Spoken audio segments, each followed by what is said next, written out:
Welcome back, my amazing artists, to another lesson.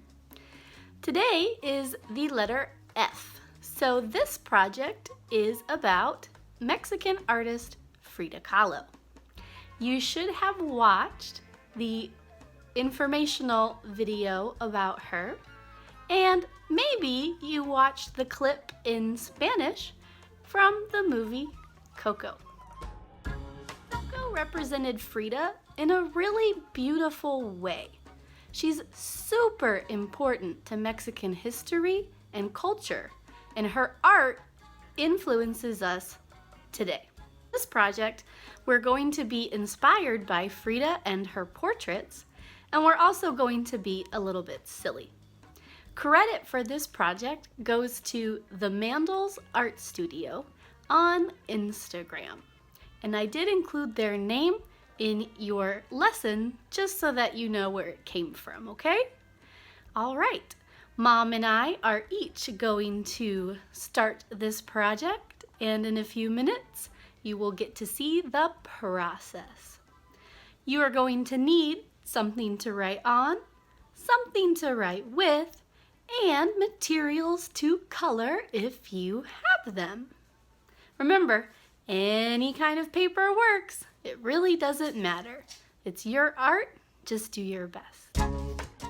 I think we'll say our mantra in Spanish today. Yo uso mi cabeza y uso mi corazón para crear arte asombroso.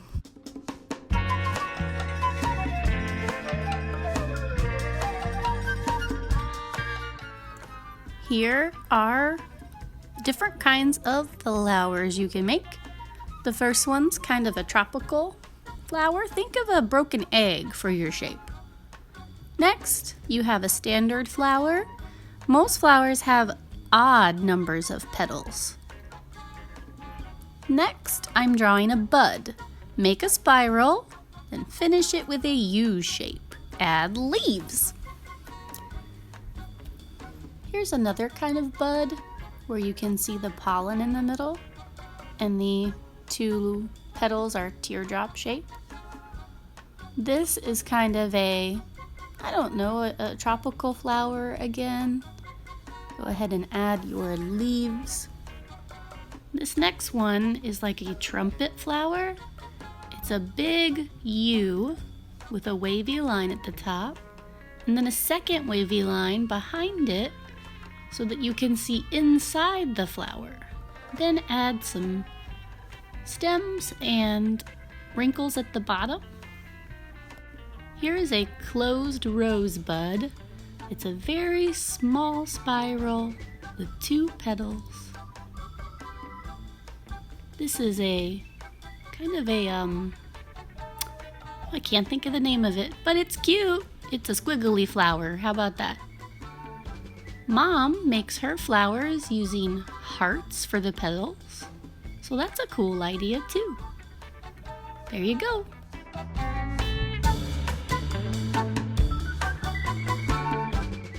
To start your cat, you're going to make a large U towards the top of your paper.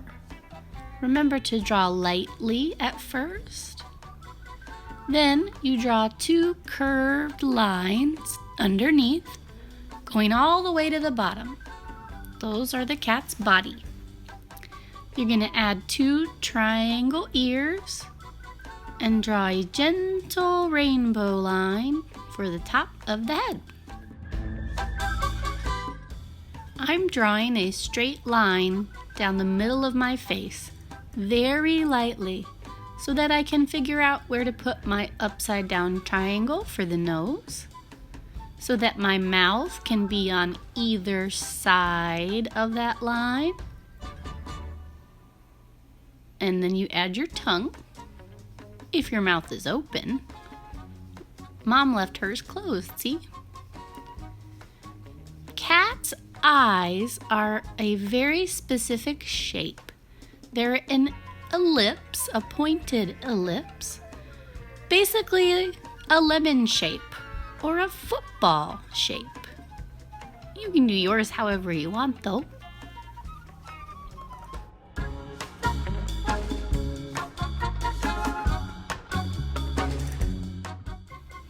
first draw the cat's iris, that's the colored part of the eye, by making semicircles, okay? Curved rainbow lines inside the eye, but they're upside down.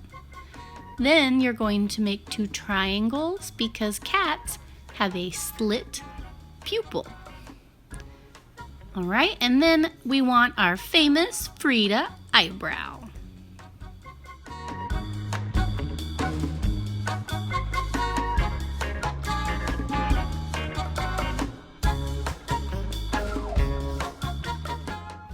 Remember those flowers I showed you how to make? In most of Frida's portraits, she had flowers on her head. So we are going to put flowers, a flower crown, on our Frida Catlohs. You can mix and match whatever kinds of flowers you feel like drawing. You want them to overlap each other sometimes to give the feeling that they're all put together in a flower crown.